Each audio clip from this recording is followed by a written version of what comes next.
Yo, what's going on, guys? It's your boy Kimbo here, and it's time for an epic discussion video. So, yeah, first things first, RIP my arm, because yesterday we have a wood stove in our home, and just me having broad shoulders and such, was washing my face, and then, like, kind of skewered my arm a little bit. So, yeah, that's fun.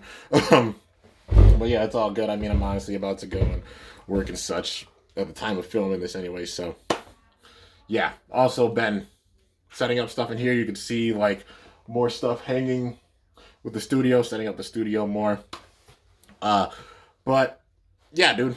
Anyways, let's get into it. An epic discussion video on the Bakugan Armored Alliance. And I guess we'll talk about leading into season 3 as well. I'll get to that towards the end of this, but yeah, it's not gonna be too crazy of a video. So we're gonna talk about episodes 45 and 46, which recently dropped. Give me 5 seconds if you haven't seen them to click away out of respect. So yeah, man, but episodes 45 and 46, we've gotten to the absolute crazy point of the season. Well, just before like the ultimate point of it. But basically the pieces are all falling together. So at this point, Havoc has created Sabris, aka Sabra. He named it Sabris, but it's Sabra, which also looks like Maximus Nilius. Somebody said that, when it honestly does.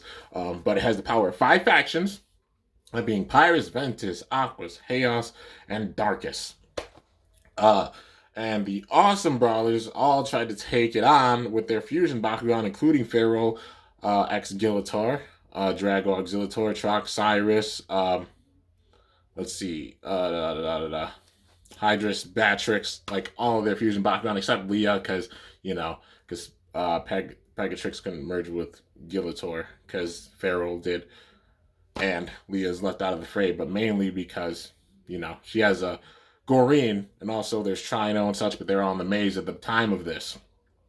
But point is, Havoc Sabris or Sabra completely takes them all out, except for Pharaoh Gillator and Drago Auxiliator, and they're barely there.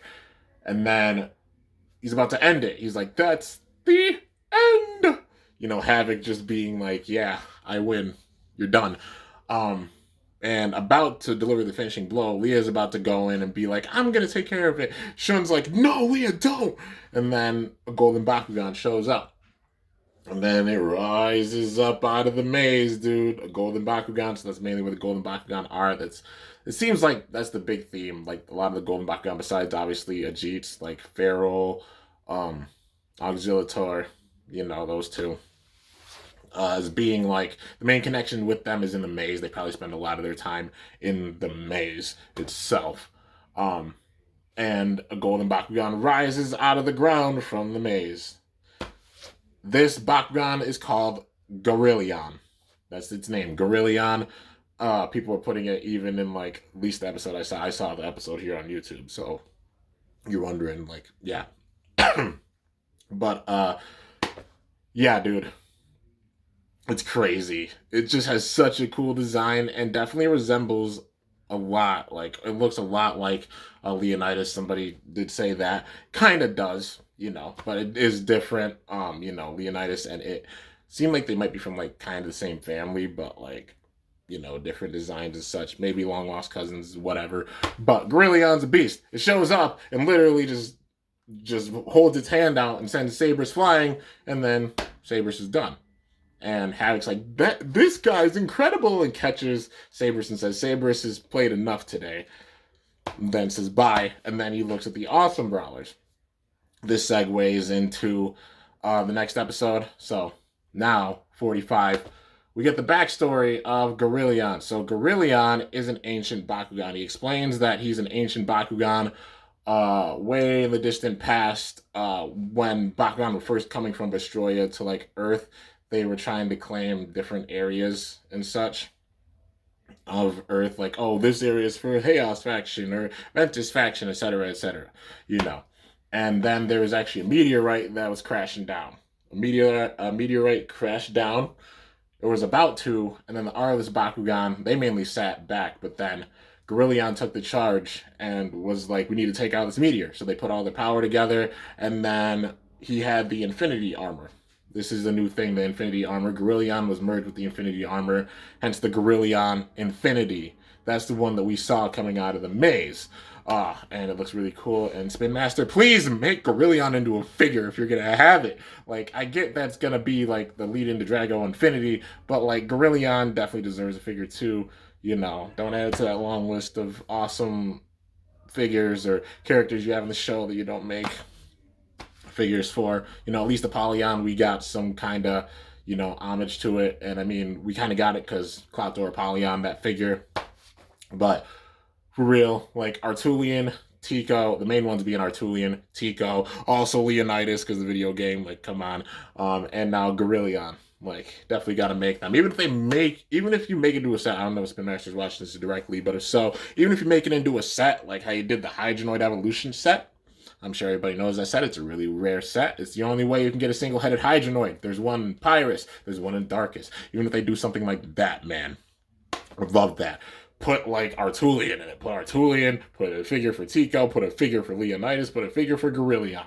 Even if you want to make a Bakugan figure for like the armor itself and then incorporate it as like a Geogan or a Baku gear or something.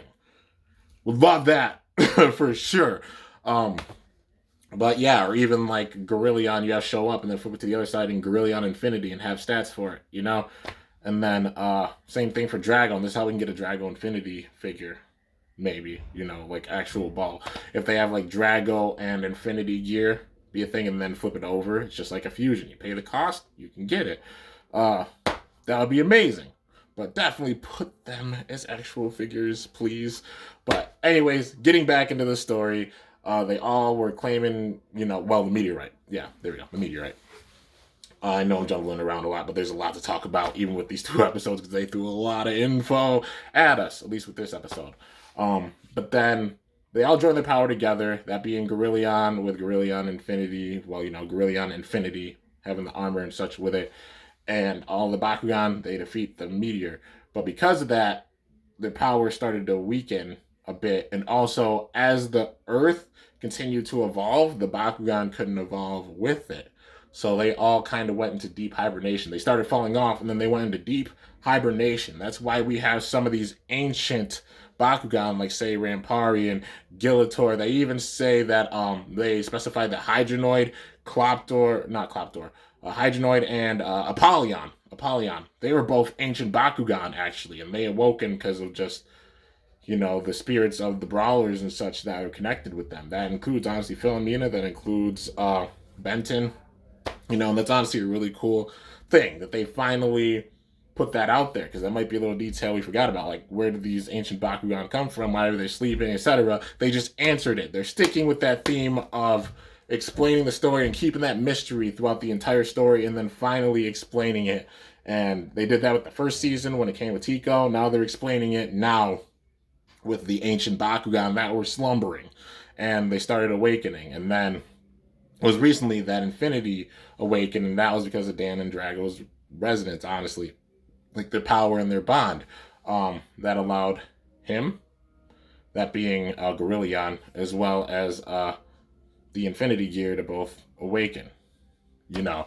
And then after this, after he fully explains this, Havoc shows up with Sabris, except it's around the AA Animus group, you know.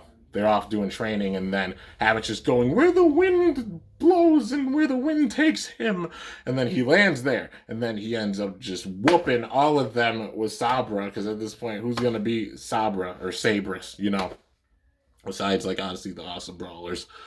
And then Guerilla shows up with the Infinity Gear, and then it hits Sabris, but then it uses a lot of energy, so Guerilla can no longer use it. He's too low on power, and then Sabris just starts going ham on Guerilla, and it's a back and forth, and then they get separated. And then Havoc's about to destroy the Infinity Gear, but then the Infinity Gear merges with Drago. So Drago, Auxiliator, they merge together, and then the Infinity Gear merges as well. And then that's how we get Dragonoid Infinity. So, yeah, I mean, I would get if they didn't make him do an actual figure, because that's, like, technically Drago and Auxiliator mixed with this. But yeah, or maybe they just put out like another figure in another faction, which I honestly at this point, like, we might not see. But it would be cool if they could figure out a way to make it into like an actual. We obviously have the big time Drago Infinity figure, so odds are we might not get the actual Drago Infinity like ball form for it, which is sad. But at least we got Drago Auxiliator, and that's the only way to get it is with Dragonoid Infinity. So, but we get Dragonoid Infinity with this, and Dan and Drago are able to beat Sabrus this time at least. Because now we're on episode like 45. Then after that, Havoc still left his mark, and then Guerilla goes back into the maze and says, Dan Kuzo, Drago, I hereby entrust Infinity to you. And he's like, I'm going to go and prepare for the upcoming battle. So Guerilla already knows that things are going to get wild because Havoc's going to be trying to destroy the entire planet. And he's got that first step with it being Sabrus or Sabra.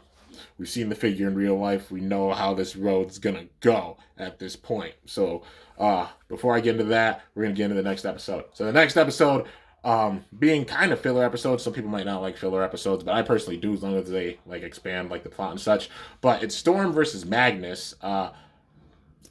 Storm's trying to go and get a heist, do another heist because he's a phantom thief. Well, trying to, but then Magnus knew he would probably come out. Well, he knew that Magnus would probably come after him. Then Magnus showed up, and then Storm's like, I'm really after you, Magnus. And then he blinds Magnus. He throws out a special rose, and then it makes Magnus blind. Like, he can't see anything. And then he beats Nilius Enoch. And then he's like, no way. And then just even the story they told with this dude is crazy, because then it's also an episode where we hear Lightning.